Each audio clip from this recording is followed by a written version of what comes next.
Dear Esther, the gulls do not land here anymore. I've noticed that this year they seem to shun the place. Maybe it's the depletion of the fishing stock driving them away. Perhaps it's me. When he first landed here, Donnelly wrote that the herds were sickly and their shepherds the lowest of the miserable classes that populate these Hebridean islands. 300 years later, even they have departed.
Donnelly reported the legend of the hermit, a holy man who sought solitude in its most pure form.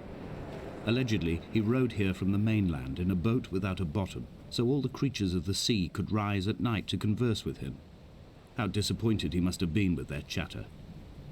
Perhaps now, when all that haunts the ocean is the rubbish dumped from the tankers, he'd find more peace. They say he threw his arms wide in a valley on the south side, and the cliff opened up to provide him shelter. They say he died of fever 116 years later. The shepherds left gifts for him at the mouth of the cave, but Donnelly records they never claimed to have seen him. I have visited the cave and I have left my gifts, but like them, I appear to be an unworthy subject of his solitude.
When you were born, your mother told me, a hush fell over the delivery room. A great red birthmark covered the left side of your face. No one knew what to say, so you cried to fill the vacuum. I always admired you for that you cried to fill whatever vacuum you found. I began to manufacture vacuums just to enable you to deploy your talent. The birthmark faded by the time you were 6 and had gone completely by the time we met, but your fascination with the empty and its cure remained.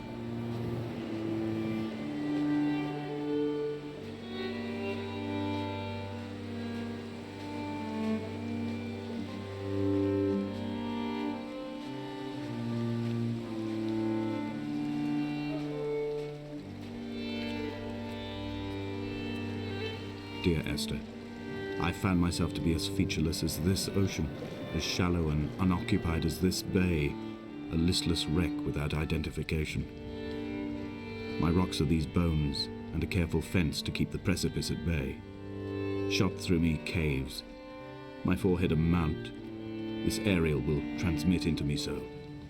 All overexposed, the nervous system, where Donnelly's boots and yours and mine still trample. I will carry a torch for you. I will leave it at the foot of my headstone. You will need it for the tunnels that carry me under.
Reading Donnelly by the weak afternoon sunlight. He landed on the south side of the island, followed the path to the bay and climbed the mount. He did not find the caves, and he did not chart the north side. I think this is why his understanding of the island is flawed, incomplete. He stood on the mount and only wondered momentarily how to descend. But then, he didn't have my reasons.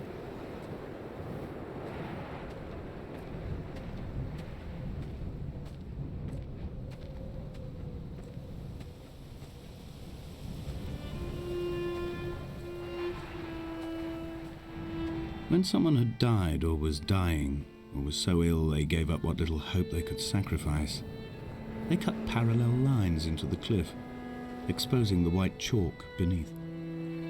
You could see them from the mainland or the fishing boats, and know to send aid or impose a cordon of protection, and wait a generation until whatever pestilence stalked the cliff paths died along with its hosts. My lines are just for this: to keep any would-be rescuers at bay. The infection is not simply of the flesh.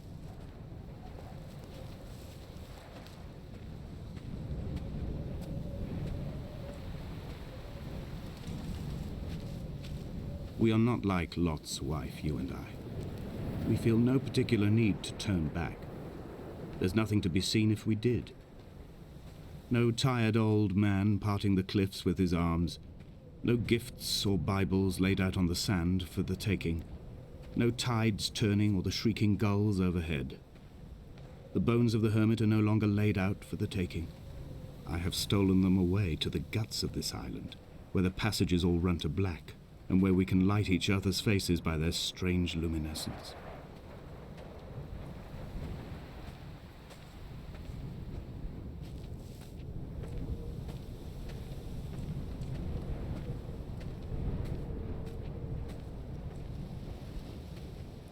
Dear Esther, I met Paul. I made my own little pilgrimage. My Damascus, a small semi-detached on the outskirts of Wolverhampton. We drank coffee in his kitchen and tried to connect to one another. Although he knew I hadn't come in search of an apology, reason or retribution, he still spiraled in panic, thrown high and lucid by his own dented bonnet. Responsibility had made him old. Like us, he'd already passed beyond any conceivable boundary of life. I threw my arms wide and the cliff opened out before me, making this rough home.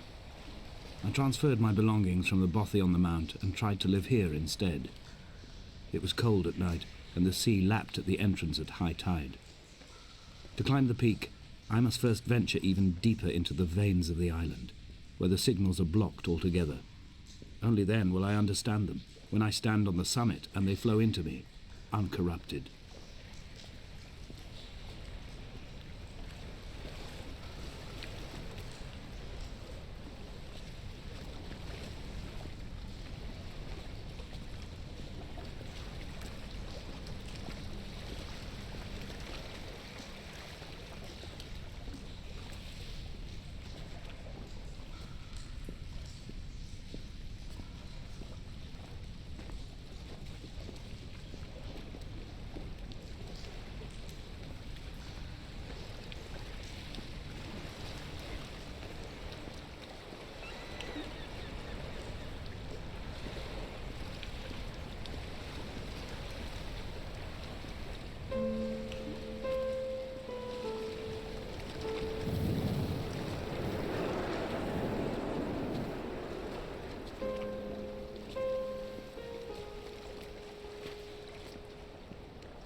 I dreamt I stood in the center of the sun, and the solar radiation cooked my heart from the inside.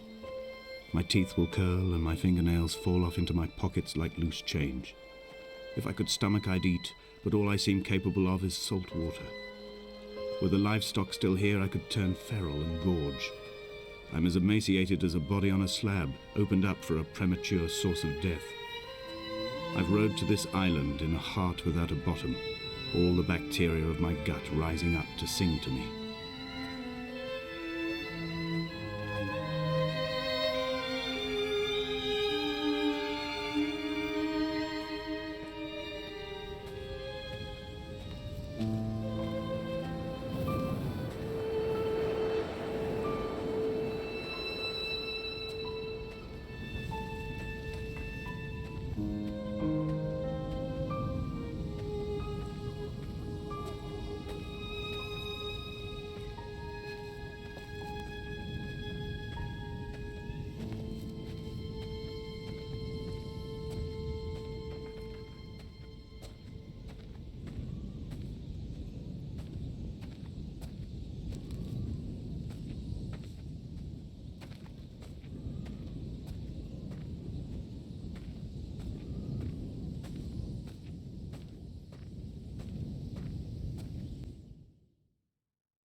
Dear Esther, I have now driven the stretch of the M5 between Exeter and Bristol over 21 times. But although I have all the reports and all the witnesses, and have cross-referenced them within a millimetre using my Ordnance Survey maps, I simply cannot find the location. You'd think there would be marks to serve as some evidence. It's somewhere between the turn-off for Sandford and the welcome brake services, but although I can always see it in my rear-view mirror, I have as yet been unable to pull ashore.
All night the boy has kept me lucid.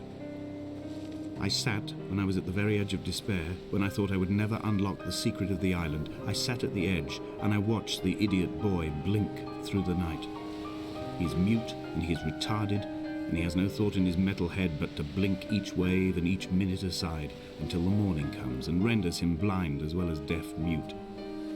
In many ways, we have much in common.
There must be a hole in the bottom of the boat. How else could new hermits have arrived?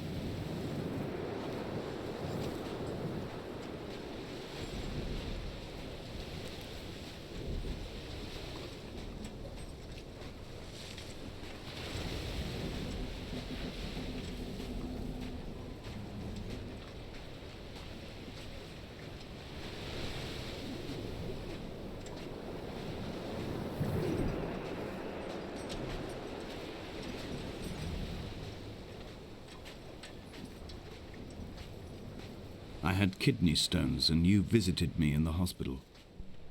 After the operation, when I was still half submerged in anesthetic, your outline and your speech both blurred. Now my stones have grown into an island and made their escape, and you have been rendered opaque by the car of a drunk.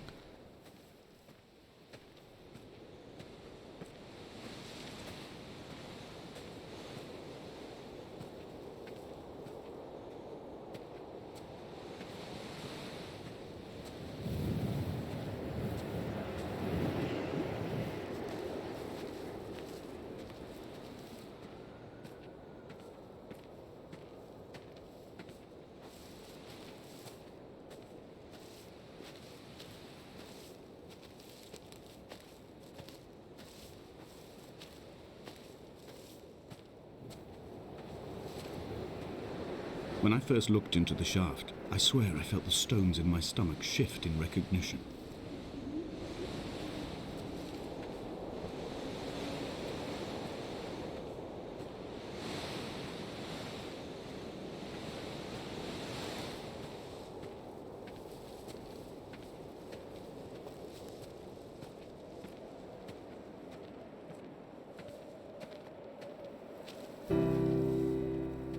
I've begun my ascent on the green slope of the western side. I've looked deep into the mountain from the shaft and understood that I must go up and then find the way under. I will stash the last vestiges of my civilization in the stone walls and work deeper from there. I'm drawn by the aerial and the cliff edge. There is some form of rebirth waiting for me there.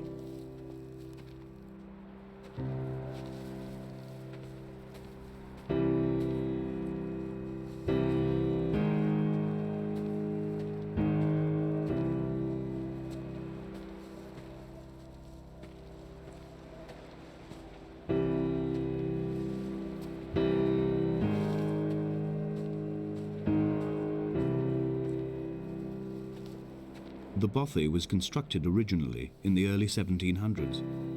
By then, shepherding had formalized into a career. The first habitual shepherd was a man called Jakobsen, from a lineage of migratory Scandinavians. He was not considered a man of breeding by the mainlanders. He came here every summer whilst building the bothy, hoping eventually that becoming a man of property would secure him a wife and a lineage. Donnelly records that it did not work. He caught some disease from his malcontented goats and died 2 years after completing it. There was no one to carve white lines into the cliff for him either.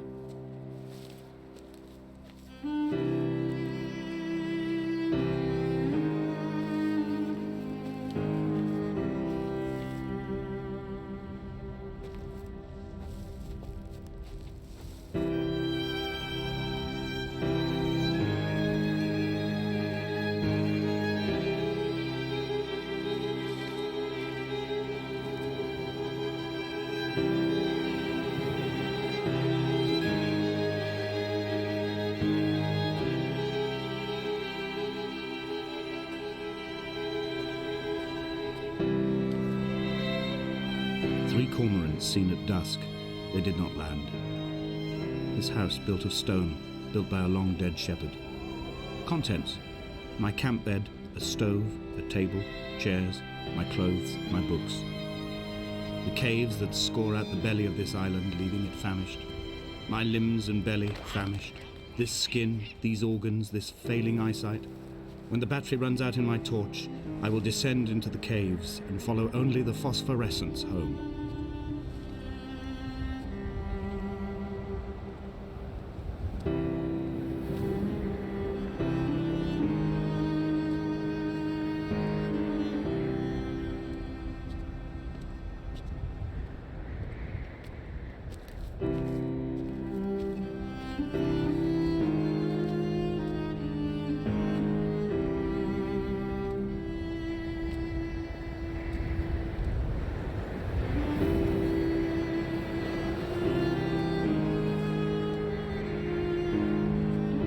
In a footnote, the editor comments that at this point, Donnelly was going insane as syphilis tore through his system like a drunk driver.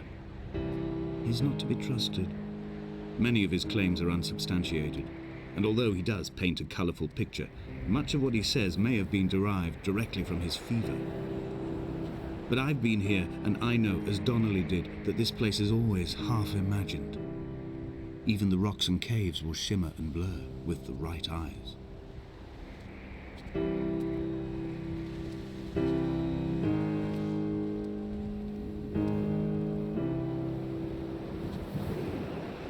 They found Jakobsen in early spring.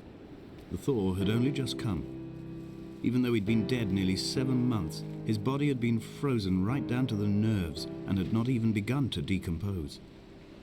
He'd struggled halfway down the cliff path, perhaps looking for some lost goat, or perhaps in a delirium, and expired, curled into a claw right under the winter moon. Even the animals shunned his corpse. The mainlanders thought to bring it home unlucky. Donnelly claims they dragged it to the caves to thaw out and rot, but he is proving an unreliable witness.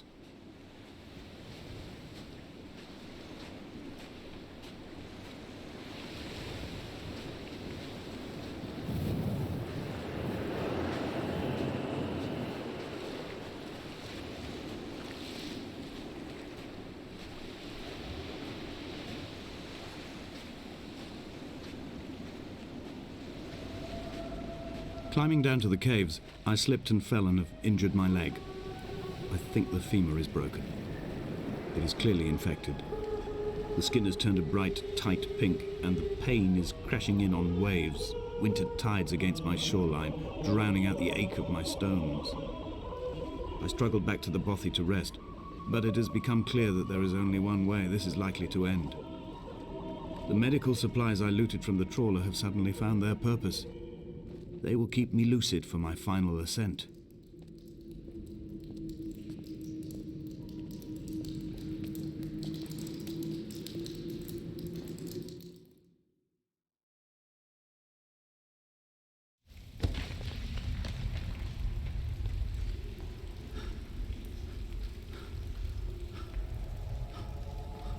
From here, this last time, I have understood there is no turning back. The torch is failing along with my resolve. And hear the singing of the sea creatures from the passages above me, and they are promising the return of the gulls.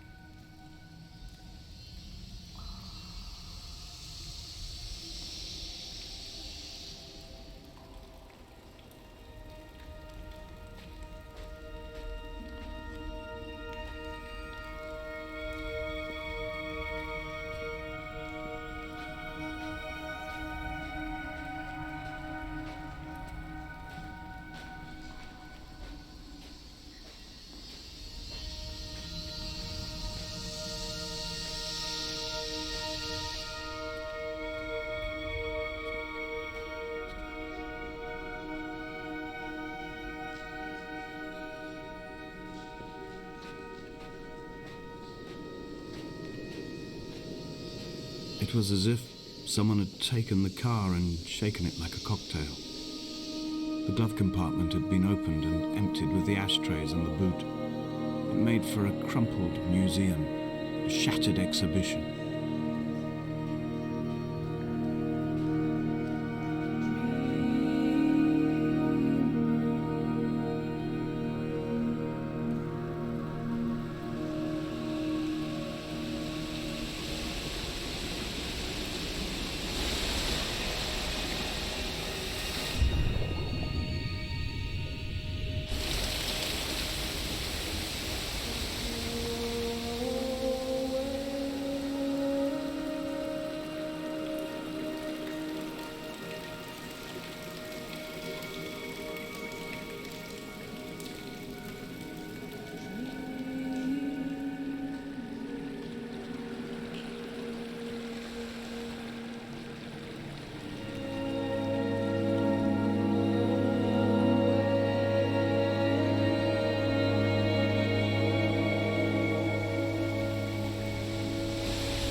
In my final dream, I sat at peace with Jakobsen and watched the moon over the Sandford Junction.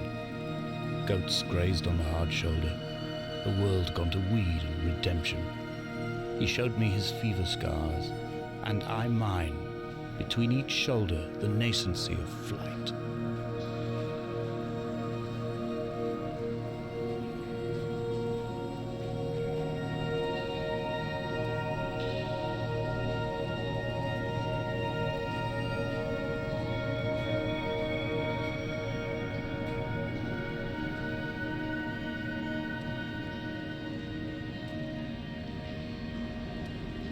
When I was coming round from the operation, I remember the light they shone in my eyes to check for pupil contraction.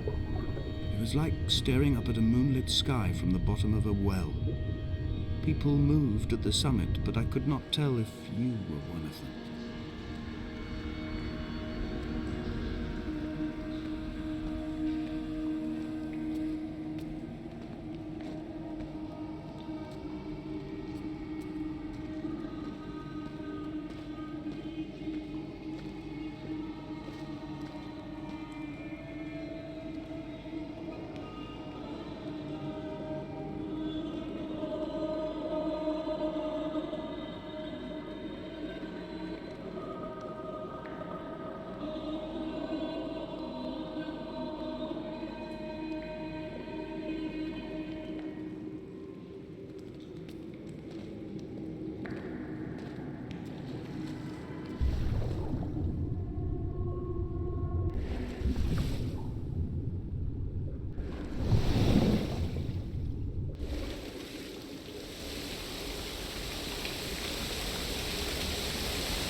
sat here and watched two jets carve parallel white lines into the sky.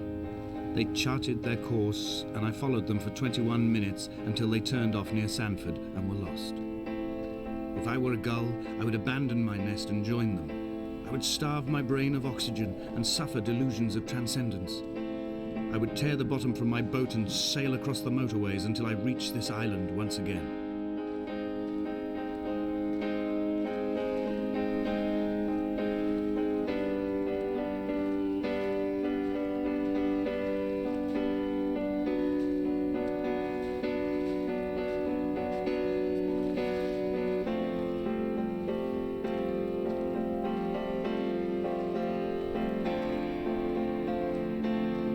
We shall begin to assemble our own version of the North Shore. We will scrawl in dead languages and electrical diagrams and hide them away for future theologians to muse and mumble over.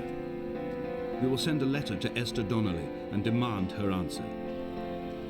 We will mix the paint with ashes and tarmac and the glow from our infections. We will paint a moon over the Sanford Junction and blue lights falling like stars along the hard shoulder.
Paul, by the roadside, by the exit for Damascus, all ticking and cooled, all feathers and remorse, all of these signals routed like traffic through the circuit diagrams of our guts, those badly ridden boats torn bottomless in the swells, washing us forever ashore.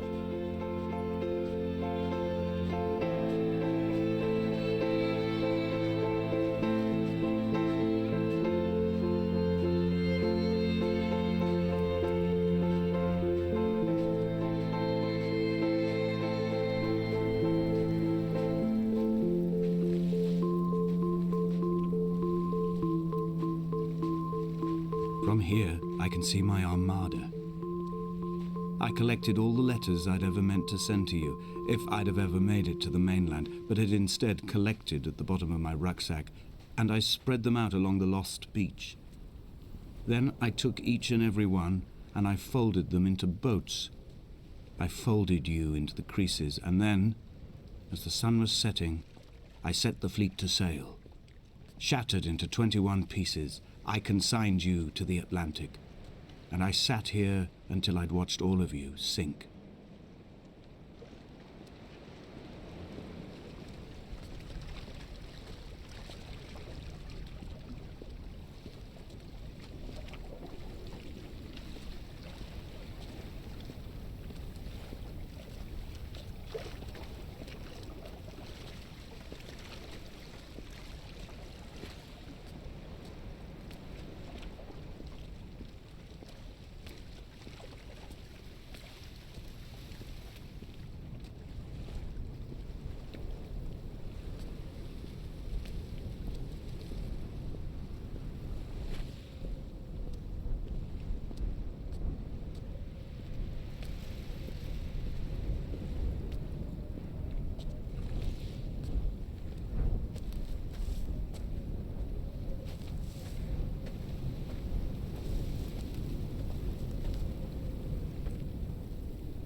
A sound of torn metal, teeth running over the edge of the rocks, a moon that casts a signal. As I lay pinned beside you, the ticking of the cooling engine, and the calling from a great height, all my mind as a bypass.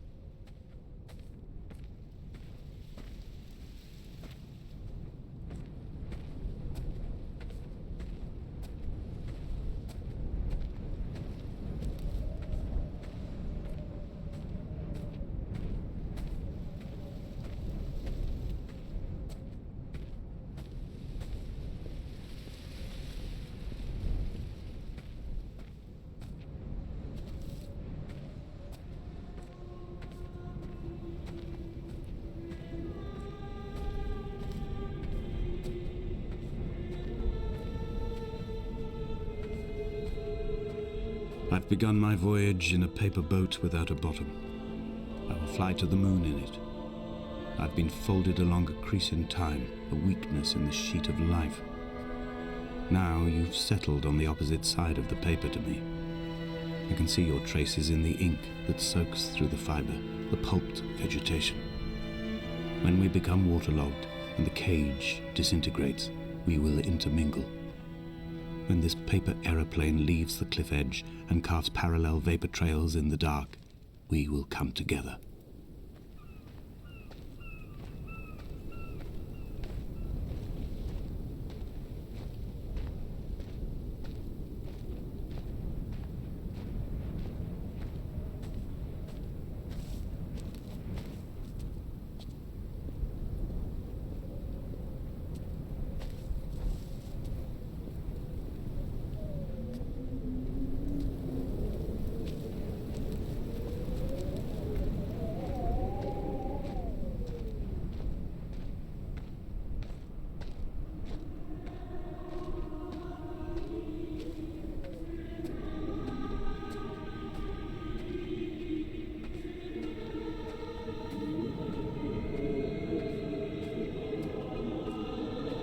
If only Donnelly had experienced this, he would have realized he was his own shoreline, as am I.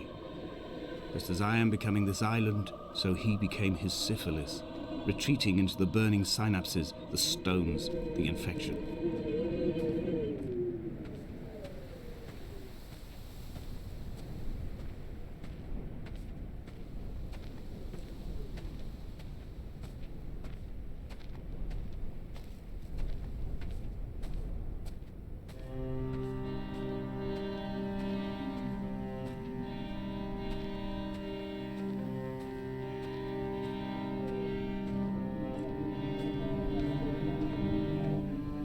Returning to my car afterwards, hands still shaking, and a head split open by the impact. Goodbye to tearful aunts and traumatized uncles. Goodbye to the phenomenal. Goodbye to the tangible. Goodbye Wolverhampton. Goodbye Sanford. Goodbye Cromer. Goodbye Damascus. This cliff path is slippery in the dew. It is hard to climb with such an infection. I must carve out the bad flesh and sling it from the aerial. I must become infused with the very air.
Blind with panic, deaf with the roar of the caged traffic, heart stopped on the road to Damascus, Paul sat at the roadside hunched up like a gull, like a bloody gull, as useless and as doomed as a syphilitic cartographer, a dying goat herd, an infected leg, a kidney stone, blocking the traffic bound for Sanford and Exeter.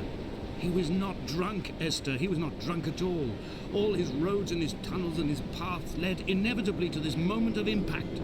This is not a recorded natural condition. He should not be sat there with his chemicals and his circuit diagrams. He should not be sat there at all.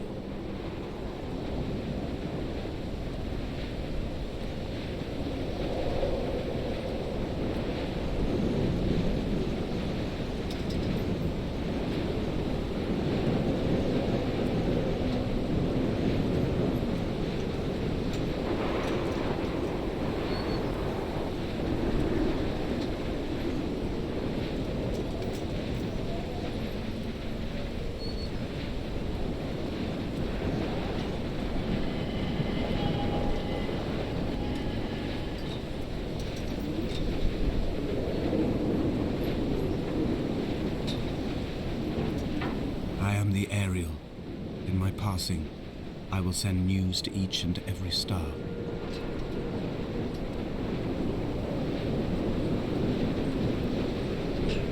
Dear Esther, I have burnt my belongings, my books, this death certificate. Mine will be written all across this island. Who was Jakobson? Who remembers him? Donnelly has written of him, but who was Donnelly? Who remembers him? I have painted, carved, hewn, scored into this space all that I could draw from him. There will be another to these shores to remember me. I will rise from the ocean like an island without bottom, come together like a stone, become an Ariel, a beacon, that they will not forget you. We have always been drawn here. One day the gulls will return and nest in our bones and our history. I will look to my left and see Esther Donnelly flying beside me. I will look to my right and see Paul Jakobson flying beside me. They will leave white lines carved into the air to reach the mainland, where help will be sent.